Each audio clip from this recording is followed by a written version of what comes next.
അതുകൂടാതെ തൃപ്പൂണിത്തുറ മുനിസിപ്പാലിറ്റിയുടെ കൗൺസിലറാണ്, BJPയുടെ സ്ഥാനാർത്ഥിയായിട്ട് നിന്ന് ജയിച്ചു. ഇദ്ദേഹത്തിൻ്റെ ഭാര്യയും വേറൊരു വാർഡിൽ BJP സ്ഥാനാർത്ഥിയാണ്. അതുകൂടാണ്ട് പ്രധാനമായിട്ട് പറയുന്നത് തൃപ്പൂണിത്തുറ മുനിസിപ്പാലിറ്റിയുടെ പ്രതിപക്ഷ നേതാവ് കൂടിയാണ് ഇത്. ഒരുപാട് കാര്യങ്ങളുണ്ട്. 2 ആൺകുട്ടികളാണ്, 2 പേര് സെറ്റിൽഡാണ്. മക്കളും ഈ യൂട്യൂബിലൂടെയൊക്കെ കുറച്ച് ഫേമസ് ആയിട്ടുള്ളവരാണ്. വലിയ പ്രകൃതി കുറച്ച് ഡ്രസ്സിൻ്റെ കാര്യങ്ങൾ, മറ്റുകളാണെങ്കിൽ ബ്രാൻഡ്സിൽ കുറച്ച് ഇതാണ്. അങ്ങനെയൊക്കെയാണ്. ഇദ്ദേഹത്തിനെ കുറിച്ച് പറയാനെങ്കിൽ ഒരുപാടുണ്ട്. അപ്പോൾ ഇദ്ദേഹത്തിന് നമ്മളെ ഇന്നത്തെ യോഗദിന സന്ദേശം എന്താണെന്ന് വെച്ചാൽ അദ്ദേഹം പറഞ്ഞു. എല്ലാവർക്കും നമസ്കാരം. വിജി നമ്മുടെ ഈ സമയം മുതലേ അറിയുന്ന ഒരാളാണ് വിജി.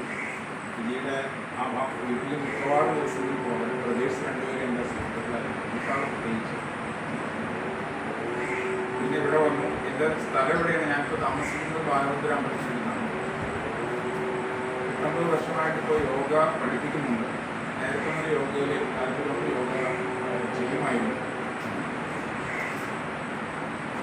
യോഗ ഡേ ആണ്. 11ാമത് അന്താരാഷ്ട്ര യോഗ ദിനമാണ്.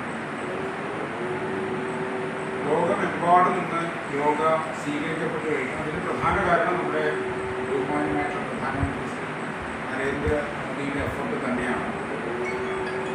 ലോകത്തിന് ഭാരതം സംഭാവന നൽകുന്ന വലിയൊരു സംഗതിയാണ്, വലിയൊരു ശാസ്ത്രമാണ്, അല്ലെങ്കിൽ വലിയൊരു ഗിഫ്റ്റാണ് യോഗ.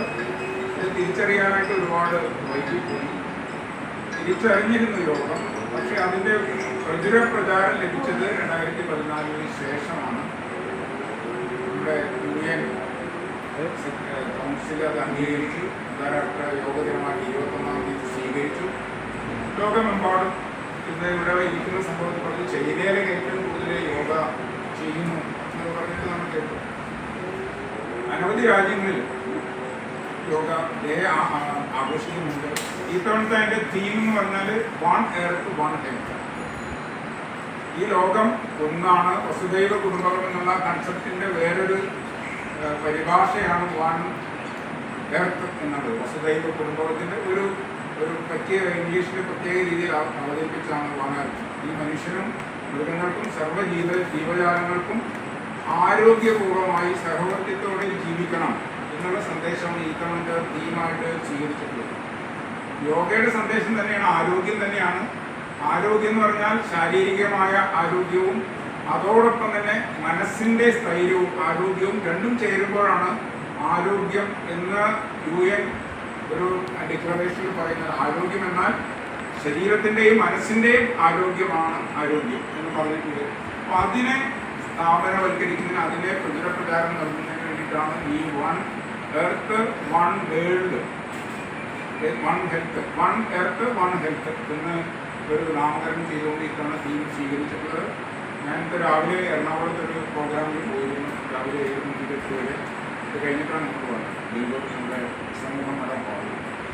അപ്പോൾ അവിടെയെല്ലാം ചർച്ച ചെയ്യപ്പെടേണ്ടതാണ്. നമുക്കിപ്പോൾ കേരളം സാമ്പത്തികമായി നല്ല നിലയിലെത്തിയ ഒരു വികസിത സ്ഥലം തന്നെയാണ് ഞാൻ കരുതുന്നത്. BJPക്കാരനാണെങ്കിലും കേരളത്തിന് അതിൻ്റെ അനുസൃതമായ വികാസ പരിണാമത്തിലെ നമുക്ക് അത്യാവശ്യം നഗരവൽക്കരിച്ച് പരിഷ്കൃതരായിട്ടുണ്ട്, വിദ്യാഭ്യാസം നേടിയിട്ടുണ്ട്. പക്ഷേ മാനസികമായ ആരോഗ്യം കേരളത്തിലെ സമൂഹത്തിന് കുറഞ്ഞു വരുന്നുണ്ട്.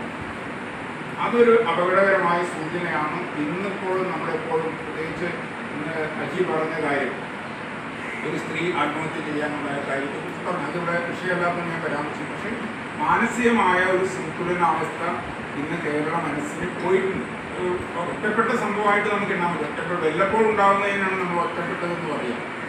കൂടെ അനവധി സംഭവങ്ങൾ കണ്ടിന്യൂസ് ആയിട്ട് വരുമ്പോൾ നമുക്ക് മനസ്സിലാക്കാം കേരളത്തിൽ വിദ്യ അഭ്യസിച്ച ആളുകളാണെങ്കിലും വിദ്യാഭ്യാസമുള്ള ആളുകളാണെങ്കിലും മാനസികമായി ഒരു അച്ചടക്കം അല്ലെങ്കിൽ സ്ഥൈര്യമുള്ള ആളുകളാണ് എന്ന് നമുക്ക് കണക്കാക്കാൻ പറ്റാത്ത രീതിയിൽ കൊലപാതകങ്ങൾ, കൊള്ളിവെപ്പുകൾ, പോക്സോ കേസുകൾ, MDMA കേസുകൾ, അങ്ങനെ നിരവധി കേസുകളിലൂടെ നമ്മുടെ രാജ്യം അല്ലെങ്കിൽ നമ്മുടെ കേരള രാജ്യം പോയിക്കൊണ്ടിരിക്കുന്ന അവസ്ഥയിൽ യോഗയ്ക്ക് വളരെ ഇമ്പോർട്ടൻസ് ഉണ്ട്. മറ്റൊരു കാര്യം എന്ന് പറഞ്ഞാൽ ആരോഗ്യരംഗത്തുള്ള ചൂഷണം, വലിയ ചൂഷണമാണ് നടക്കുന്നത്. ഈ കഴിഞ്ഞ ദിവസം എൻ്റെ വീട്ടിലൊരു സ്ത്രീ